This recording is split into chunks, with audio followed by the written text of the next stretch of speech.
وهو الذي جعل الليل والنهار خلفة لمن أراد أن يذكر أو أراد شكورا وأشهد أن لا إله إلا الله وحده لا شريك له أرسل إلينا خير خلقه وخاتم رسله محمدا صلى الله عليه وسلم وأشهد أن محمدا عبده ورسوله أدى الأمانة ونصح الأمة وكشف الغمة وتركنا للمحجة البيضاء ليلها كنهارها لا يزيغ عنها إلا هالق صلى الله عليه وعلى آله وصحبه وسلم تسليما كثيرا. أما بعد، أيها المؤمنون، أوصيكم ونفسي بتقوى الله تعالى في السر والعلن. يا أيها الذين آمنوا اتقوا الله وقولوا قولا سديدا. عباد الله، يقول المولى عز وجل في كتابه الكريم: ظهر الفساد في البر والبحر بما كسبت أيدي الناس ليذيقهم بعض الذي عملوا لعلهم يرجعون. هذه الآية العظيمة وغيرها مما يقارب 50 آية في كتاب الله تعالى كلها تحذر من الفساد بجميع صوره وأشكاله وأنواعه، وتمثل هذه الآية بالإضافة إلى الأحاديث النبوية الصحيحة التي وردت في الصحاح والسنن والمسانيد التي تحذر الأمة من الفساد في الأرض ومن الإفساد. قال صلى الله عليه وسلم: ليكونن من أمتي أقوام يستهلون الحر والحرير والخمر والمعازف. الحديث رواه بخاري. أمبي ألفو أمبا ولنمندون أمبي مسابا الله تعالى بركدا ألمي نالدي يلي مساي كتاك جوما ألمي نالدي بميلي كاكا جوم كما كان فتيني فكتاسيك ما بابوما بنياد دفلين بيالتي تنود دفلين بيلاجلين بي ألا بلو السميارة كابو فم بما فم فينا بطونا كفرالي الله تعالى أمبي سيريا كدنغني بطو مسا شتي موني بطو كاكانشين يلا كيك الله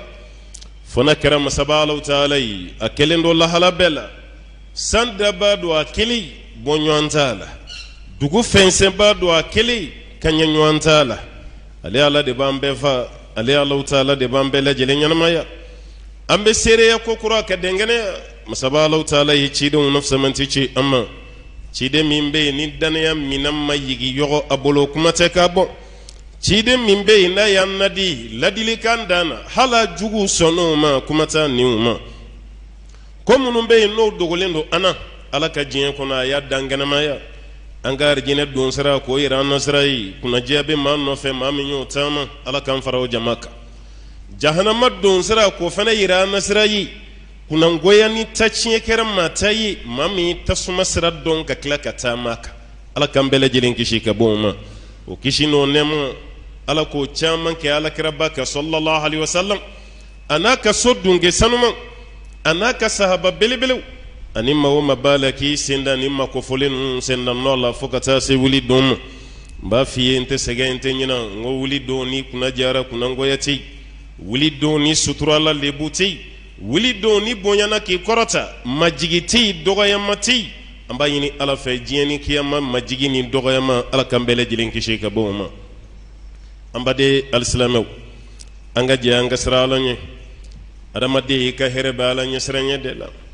ni kafiri la masrana alanye ibeke islamay siga shitala ni islamé la masra alanye ibeke waliyuyi ala ka waliya condition fla dorondo limaniya ni alanye sranye alladina amanu wa kanu yattaqun mamunu limanara alala ka klaka ka alanye sranye jonyi ala bolu de wele ko waliyu ani anyere be nomination munun ke nyena ni waliwiya ya no tikeleyi alaka waliwiya ya ala nyesranye alaka waliwiya ya limaniya ala nyesranya ni limaniya ala Allah alaka ngarjege do ala anga sra la nye gundola ka sira ala ɲɛ bange la maa ɲɛ b'i la i ka sira ala ɲɛ maa ɲɛ t'i la i ka sira ala ɲɛ i bɛ su dibifin na bila i kun na maa si ɲɛ t'i la mɛ ala ɲɛ b'i la i ka ala ɲɛsiranya kan ka bonya o de la ala kan fara ɲɛsiranya jɔnw kan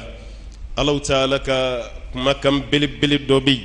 sura min bɛ yen n'a y'o tɔgɔ da rɔmɛw la suratu rum ala ko a ma nin suranba kɔnɔna na a ko kojugu cayara zohara alfasadu fil bar kojugu cayara dugubaw kɔnɔ gere sanfɛla kojugu cayara dugubaw fɛnɛ kɔnɔna na dɔw y'a kɛ baji ye dɔw ko ayi ko gere sanfɛla ani dugubaw fil barri wal bahar adamaden sen bɛ se yɔrɔ yɔrɔ n'an ka baara dɔ bɛ alaw taala ko kojugu cayara ye a dara kɛnɛ kan ala sɔsɔ ka jugun mɛ maa min bɛ ala sɔsɔ kɛ kɛnɛ kan jaraki ye ala ko a tɛ yafa o tigilama ma dɛ ka ala sɔsɔ i n'a fɔ danmasa t'i la ka ala sɔsɔ i n'a fɔ contrôleur t'i la ka ala sɔsɔ i n'a fɔ e yɛrɛ de y'i yɛrɛ danmasa t'i la i tɛ compter bɔ diɲɛ ani kiyama ala ko nin tigilama de ka bɔ ale ye ala kan kisi ka bɔ ni ɲɔgɔnna ma